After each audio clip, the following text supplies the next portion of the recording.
50 combattenti dell'ISIS, tutti tunisini, sarebbero sbarcati in Italia, alcuni di loro ad Agrigento ed in particolare sulla spiaggia di Torre Salsa.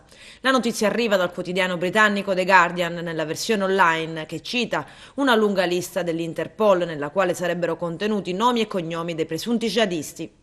La rotta però non sarebbe quella solita dei migranti che partono dalla Libia.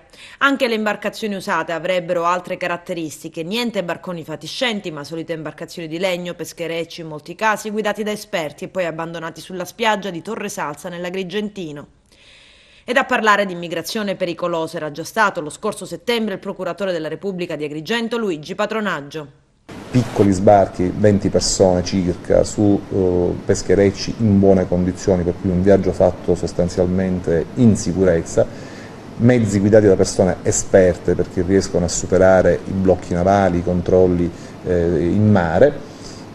Tra questi 20 sicuramente, 20-25 persone che sbarcano, sicuramente c'è qualcuno che per vari motivi non vuole farsi identificare. Chi è stato già espulso dall'Italia e vuole ritornare in Italia perché ha interessi criminali in Italia, penso per esempio al traffico degli stupefacenti, dell'hashish, e ultima ipotesi, la più preoccupante, è che tra questi si possa nascondere qualcuno legato al terrorismo internazionale.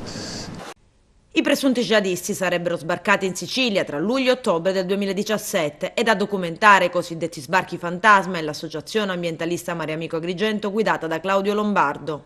Gli sbarchi fantasma hanno determinate caratteristiche. I migranti non vogliono farsi riconoscere, arrivano prevalentemente di notte ma non sempre. Quest'estate sono arrivati moltissimi di giorno e il loro arrivo ci è stato annunciato dai pescatori o dai diportisti che ci hanno girato molto spesso il video del loro sbarco. Noi ci rendiamo conto che sono arrivati prima perché troviamo la barca e secondo perché troviamo dei vestiti e troviamo il classico kit da sbarco caratterizzato da un ricambio perché si bagnano nel momento in cui arrivano, un brick di latte e una bottiglia d'acqua. Quest'estate abbiamo trovato anche delle cose molto inquietanti, tipo una maglietta, una felpa con una torre Eiffel rovesciata che si intitolava Gli odiatori di Parigi. Sono cose che fanno riflettere e ci fanno preoccupare, non fosse altro che su 3.000 che noi abbiamo censito arrivati la scorsa estate, soltanto 400 sono state identificate dalle forze dell'ordine. Quello che chiediamo maggiori controlli, soprattutto a Torre Salsa. In una nota il Dipartimento della Pubblica Sicurezza non conferma l'informazione di 50 combattenti stranieri approdati sulle coste italiane appartenenti all'ISIS e pronti a compiere attentati, ma continua la nota, massima è l'attenzione attraverso tutti coloro che raggiungono illegalmente il nostro territorio e l'immediata espulsione di alcuni soggetti segnalati ne è un'incontrovertibile conferma.